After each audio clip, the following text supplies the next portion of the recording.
yung mga kontrata nila. Kasi ang mahirap niyan, lituhin na naman tayo. Ha? Taka talaga ako, mga kapatid.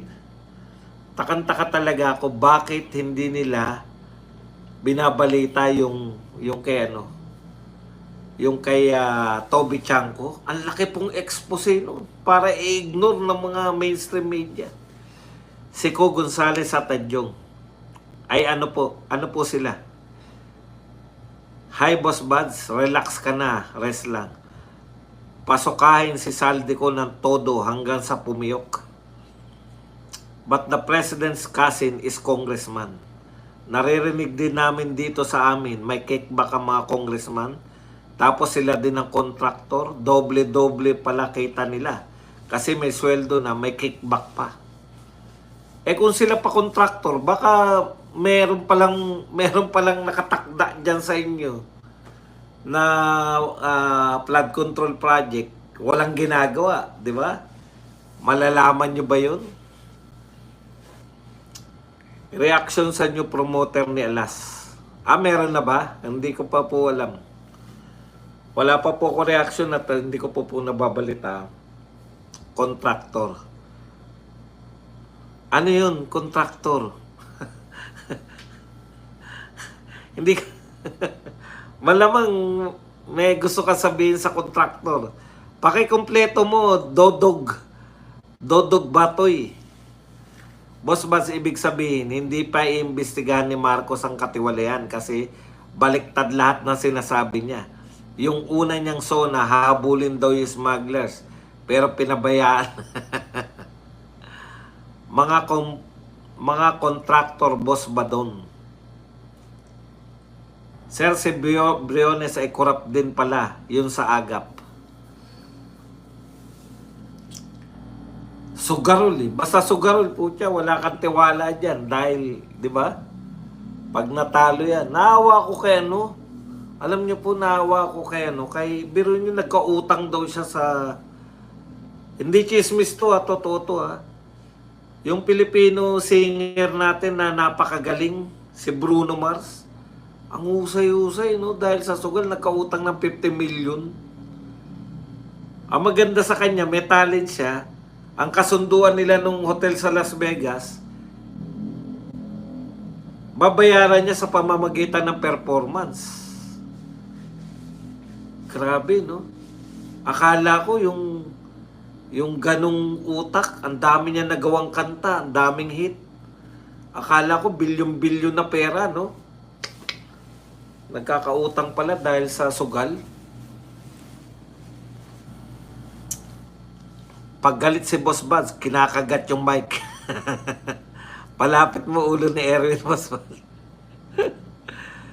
Si Co Gonzales at Tadyong, mga big time contractor. Sa wakas, nagkaroon din ng sense. Ayun, pala ibig sabihin. O, di ba ganyan po pag magko-comment kayo, kasi kung na-comment nyo po, kanina yata comment niya si Adjong, si Co, tsaka si kung sino man. Nakaka-addict talaga si Ransugal, madaming nasisira dyan, pati si Bruno Mars. No? Tindi, no? Kawawa naman. Sana mapigilan niya na yung sugal para... Akala ko kay Bruno Mars, ano na yun, bilyonaryo na yun, daming hit niyan eh. Lahat yata ng hit. May hit siya with Lady Gaga. May hit siya with yung sa mga Koreano. Ano ang pangalan ng mga Koreano na yun? Hindi, BTS ba yun? Hindi, babae, mga babae. Blackpink.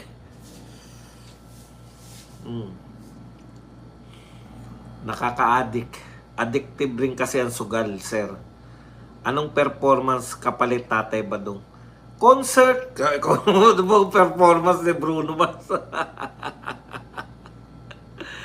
Tatay Badong, hindi mo nabalitaan si Nanay Christy? Nabalita? Nga, binalita ko na eh, di ba? Sabi ko nga, sige, total, gusto mo yan. Siya po ay may warrant of arrest sa reklamo ni Bea Alonso. Bea Alonso ba? Alam mo, Bea Alonso,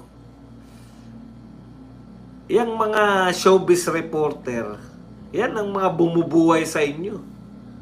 Sa showbiz. Yung mga katulad nila Nanay Christie. Kayo naman, masyado kayong sensitibo. Parte po yan yung chismis. Kaya pag may mga ganyan pong artista, wag nyo na pong isulat, wag nyo na pong i-cover, wag nyo na po. Hayaan nyo na siya mapanis na yung...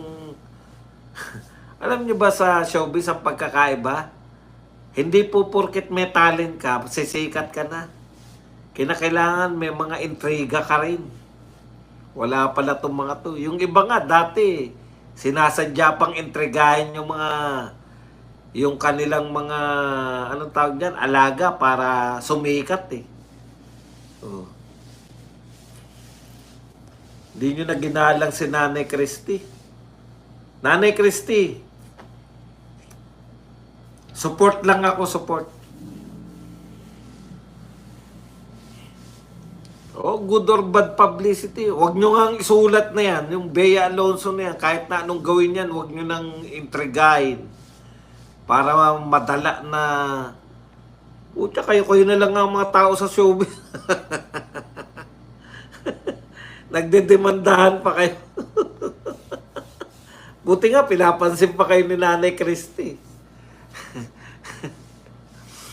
Mabuti na lang at hindi sinabi ni Mayor Magalong kay Redon na kaya ka pala sinibak ni Pierardi dahil travel addict ka. Baka pumutok ang litid ni Terry Boy. Sir, hindi tayo magtataka kung link din ng mga Marcos Romualdez sa mga pasugalan, birds same feather, flock together. Bakit po wala siyang sinabi tungkol sa sugal? Wala na pong pinagkikitaan ng Pilipinas. Kung papatigil pa po yung mga online sugal, pinatigil na nila yung Pogo. Oh. Update kay Casimiro Idol. Aba, wala akong update eh. Bayaan nyo po. Meron bang balita kay Casimiro? Makiki-update tayo mamaya. Para bukas meron tayong balita sa boxing. Mabuti na lang hindi sinabi ni Mayor. Rose ng Blackpink, iba ang tao mo sa word na performancer. Ewan ko eh. Ano raw performance yung gagawin? Ano pa ba performance? alang na mo sumayaw si alang na mo sumayaw si Bruno Mars. Concert yun, Chuck. Hindi kasi sa Las Vegas kasi, sa mga hindi po nakakalam, no? Sa Las Vegas po, hindi lang naman sugal yan, may mga concert din po yan. Yung mga hotel na malalaki dyan, isa po sa mga attraction nila dyan, yung mga performance ng mga big time stars. Nagpe-perform po dyan. Si Elvis dyan eh, di ba? Dyan ang ano ni Elvis eh. Meron po silang performance dyan. Yung content creator boss na Pinoy si Aukate, name 69 million pinatalo din dahil sa sugal. Akata, ibang tao mo. Yan, 6 cents pero mas brutal. Si Calui Beltran, sir. True boss, sanay na si Christie sa kaso. Good or bad publicity, still publicity.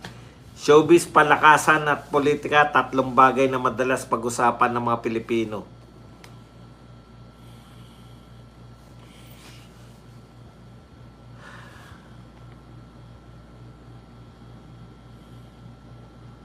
Sir Bads, nung nawala ang Pogo, naging patay na lugar ng Eastwood. Si Trillanes pumunta ng Davao kahapon, may nagpa-picture sa kanya, mga dalawa. Warm welcome na daw sa kanya.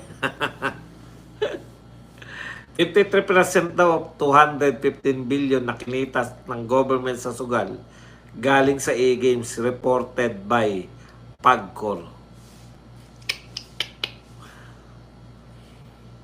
53%. O, kaya nga eh, mas malaki pa pala.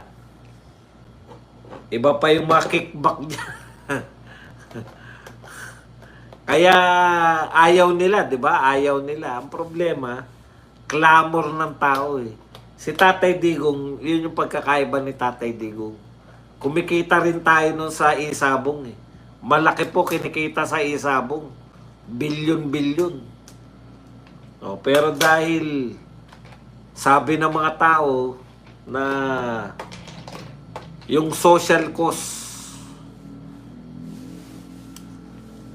sirang-sira si Marcos sa International Investments Group, dami issue at skandal ng mga Marcoses.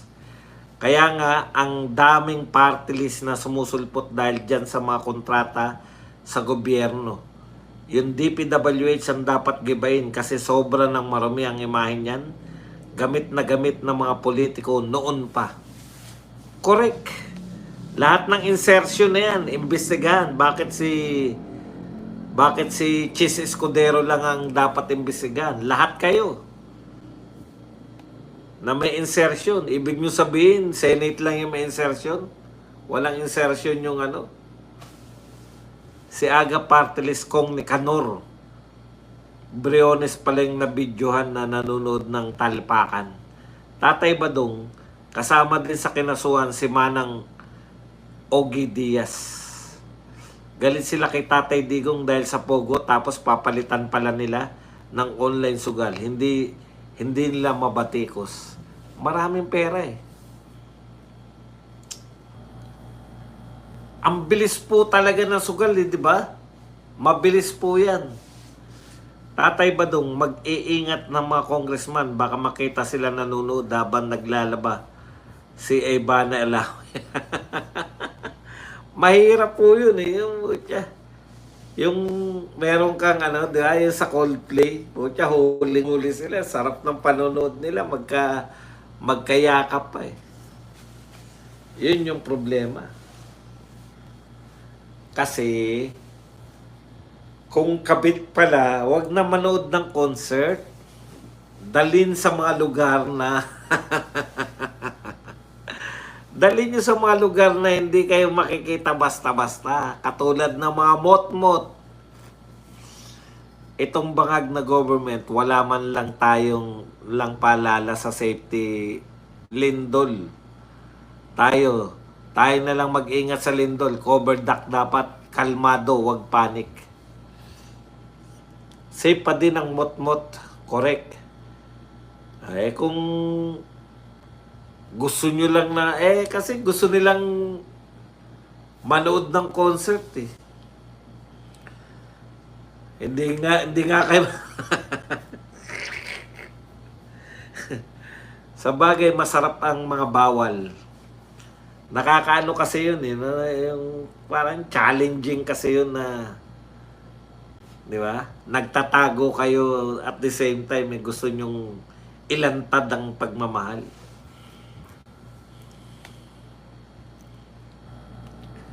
The Scientist Doc Buds, paborito ko na kanta yan ng Coldplay, pero Fix You ang nakadali sa Kiss Cam. Mot-mot, mura na, marumi pa. Pagpasok nyo, kapain nyo muna, baka may lagkitan dyan. Malakas yung lindol kanina sa Russia. Doon ako believe, no? Russia, tas Japan, tapos mapupunta pa sa Hawaii. Pero ang Pilipinas, hindi nila eh. Alam nyo po, kasi may sarili tayo, di ba? May Philippine plate na tinatawag eh. Active ngayon ang Pacific Ring of Fire. Mga nasa bansa sa parte niyan, kasali ng Pilipinas, lindol at aktibong bulkan. Boss, kina-question ni Karen Davila yung pagkakaupo ni Marcoleta sa Blue Ribbon. Abogado ka ba, Karen Davila? Bakit mo kina-question si Marcoleta? Ang galing-galing ni Marcoleta. Kaya niya inuunahan ng question. Alam niya na marami sa amo niya. Yan yung mahirap sa'yo, Davila eh, no? Ang questionin mo kaya si Martin. Bakit hindi mo kina-question si Martin? Bakit yung expose ni Chanko hindi nyo pinapansin? Karen,